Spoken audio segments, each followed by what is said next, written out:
All right, welcome everyone. Ready for another deep dive? Today we're tackling Vinod Khosla's AI Dystopia or Utopia. Sounds intense. It is. AI is such a hot topic right now, opinions everywhere. Yeah, for sure. Everyone's got a take. But we're not here to get lost in the hype. We want to understand Khosla specifically, right? Like, what are his main points? Get into the nitty-gritty. Exactly. And what does all this mean for you listening right now?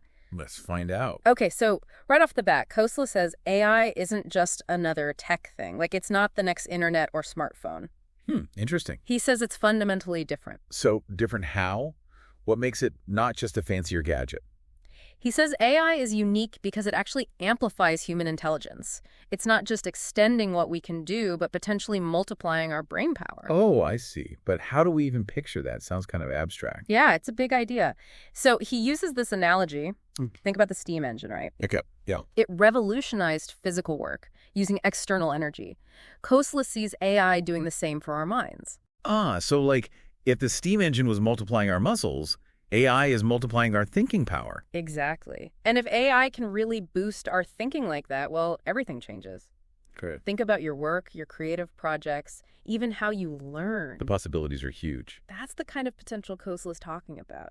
And it leads him to a very optimistic vision of the future. Like, he thinks AI could create a world of abundance. Abundance, huh? Yeah, where things like education, healthcare, even entertainment become practically free. Free? How does that work? He's saying AI will get so good at producing and distributing things that the cost plummets. Wow. So imagine free AI tutors for every student on the planet, or AI doctors available 24/7 no matter where you live. That's the picture he's painting. Incredibly optimistic, right? It is. But even if we get to this consumer utopia he talks about, getting there probably won't be easy. Right. Like, what about the people whose jobs are replaced by AI? Exactly. How do we manage that transition? Big question. Khosla doesn't ignore it. He says smart policy decisions will be essential. So not just letting the tech go wild, but actually shaping how it fits into our lives. Precisely. He even proposes these things called transition funds, similar to Norway's oil funds, where a portion of the wealth generated by AI is set aside. To help people adapt to the changes. Exactly. Imagine a chunk of that AI economic boom going directly to support people. It's an interesting way to think about it, acknowledging there will be winners and losers. Yeah, trying to make the system a bit fairer. But even with Khosla's optimism, can we ignore the potential downsides? Right. There are real worries about AI becoming too powerful. Like getting out of control, or those dystopian sci-fi scenarios. The robot overlords. Exactly. Does Khosla address those fears? Oh, absolutely. He tackles them head on. He actually argues that a single all-powerful AI taking over is very unlikely. Really? He sees a future with a diverse range of AIs serving different needs. They'd act as checks on each other. So like a balance of power, but within the AI landscape itself. Right. More checks and balances, less one big Skynet situation. But what about other fears, like AI for surveillance, manipulation? Yeah, that's scary stuff. Khosla doesn't dismiss those risks either. He says AI can be a double-edged sword. For sure. He thinks the real danger isn't AI becoming evil on its own, but humans using it for harmful purposes. Okay. So not rogue AI, but rogue humans with powerful AI tools. Exactly. He even specifically mentions China, their ambitious AI plans, and the potential for surveillance in a system that doesn't value individual freedoms. That's a sobering thought. It is. Yes. It reminds us that the development of AI needs to be guided by ethics, by democratic values. I'm sensing a theme here. Khosla keeps emphasizing that the future of AI isn't some predetermined destiny. It's about choices. Yeah. Our choices, society's choices, that shape how this technology impacts our lives. It's not set in stone. He's saying we need to be active participants in shaping this future, not just passive bystanders. We can't just sit back and watch. This has been a really good overview of Khosla's big picture perspective. But I'm particularly interested in what he says about AI's impact on jobs and the economy. That's something that could affect all of us very directly. For sure. Ready to dig into that. Absolutely. That's where things get really interesting. Khosla's optimism really shines through there. All right, let's explore that in the next part of our deep dive. All right, so let's dive into Khosla's take on the future of work. Get ready for some serious optimism. Okay, lay it on me. Because I think a lot of people, myself included, are a little nervous about AI taking over jobs. Does Khosla just dismiss that? No, he doesn't dismiss it at all. He acknowledges that anxiety. Yeah. But he kind of flips the script on it. Like, he predicts that within the next 25 years, AI could be doing 80% of the work in 80% of all male jobs. 80%. Wow. We're talking doctors, lawyers, creatives, you name it. Okay. Yeah, I can see why people are worried. But if he's acknowledging that, where's the optimism? Well, he doesn't see this as some kind of disaster. He sees it as a chance to totally redefine our relationship with work. Interesting. Like, imagine a world where the work week shrinks down to 3 days. We shift our focus from this constant economic growth to things like well-being and personal fulfillment. Okay, hold on. A 3-day work week.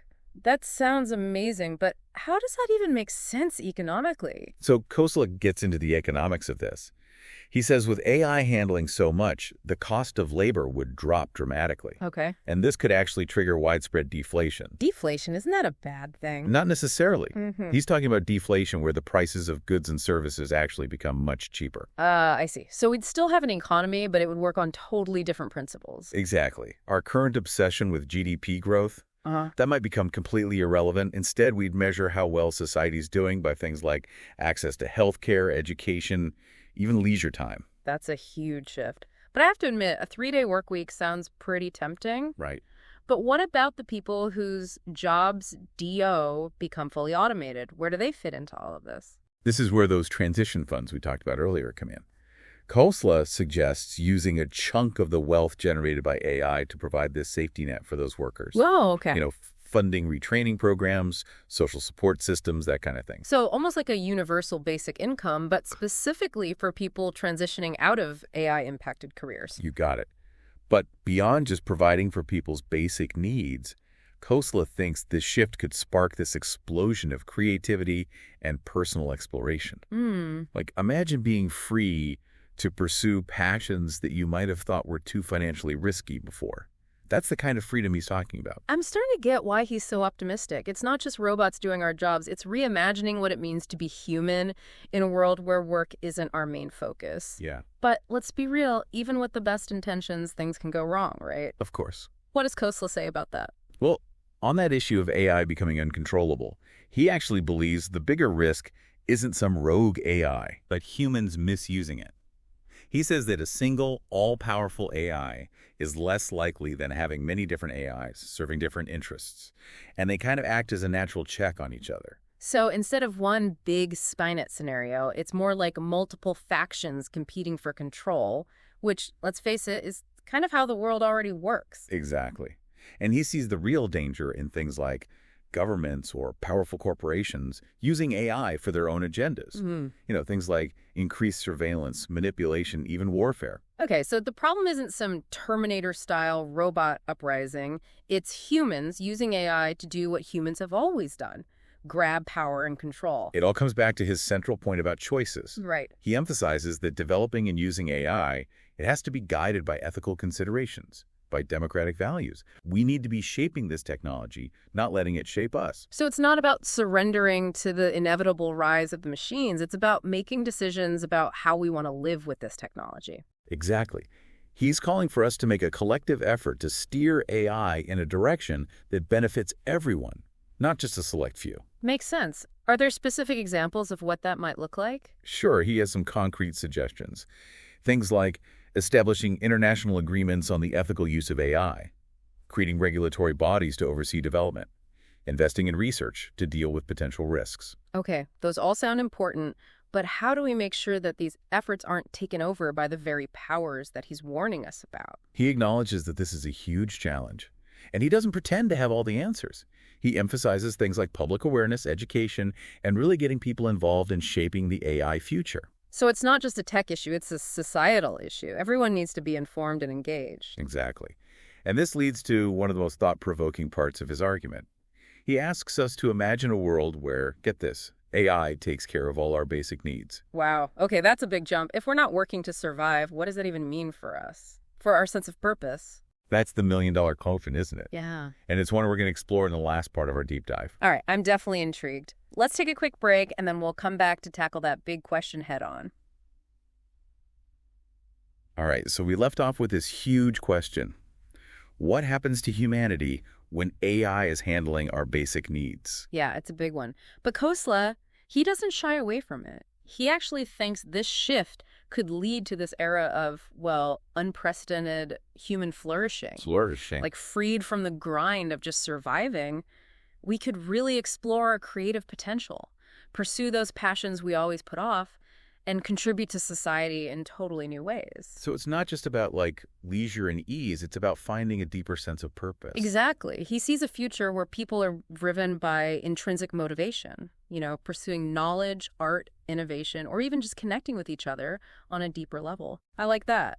But it does raise some practical questions, like how do we even transition to such a different way of life? What about the people who find meaning in their work, even if it does get automated? He acknowledges those are tough questions. He thinks education will be key. Oh, okay. Like really preparing people for this new reality, fostering things like adaptability, creativity, that love of lifelong learning. Makes sense. And he stresses the need for, social structures that actually support people who might struggle, making sure everyone has the chance to thrive in this new world. It sounds like he's talking about a pretty big shift in our values, moving away from a society that's all about work to one that prioritizes personal growth, creativity, and community. Yeah, absolutely. He's challenging us to rethink our whole idea of success and fulfillment. What if our worth wasn't tied to how productive we are or how much money we make? What if we measured progress by, say, how much we contribute to the well-being of others? That's a powerful thought, and I think that's what makes Khosla's perspective so interesting. He's not just talking about some technological changes.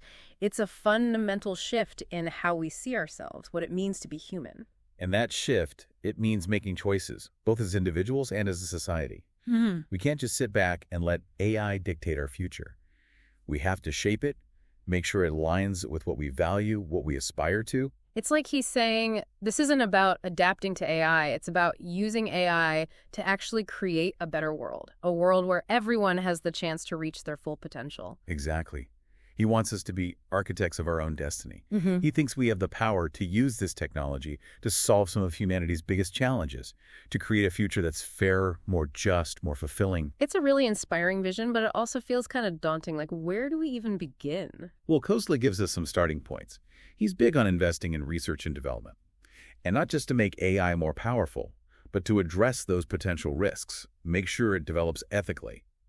He also talks about the importance of public discussion, education, really getting everyone involved in shaping this AI future. So it's more than just writing code and building algorithms. It's about creating a culture around AI that's responsible, collaborative, ethical. Right. He wants us to approach this tech with humility, recognizing its incredible potential, but also the potential pitfalls. We need to be aware of unintended consequences, bias, the need for transparency and accountability.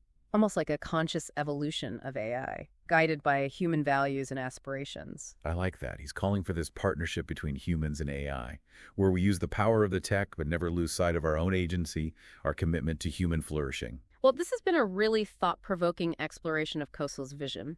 He's painted a picture of a future that's exciting and challenging, full of both amazing possibilities and potential dangers. Yeah.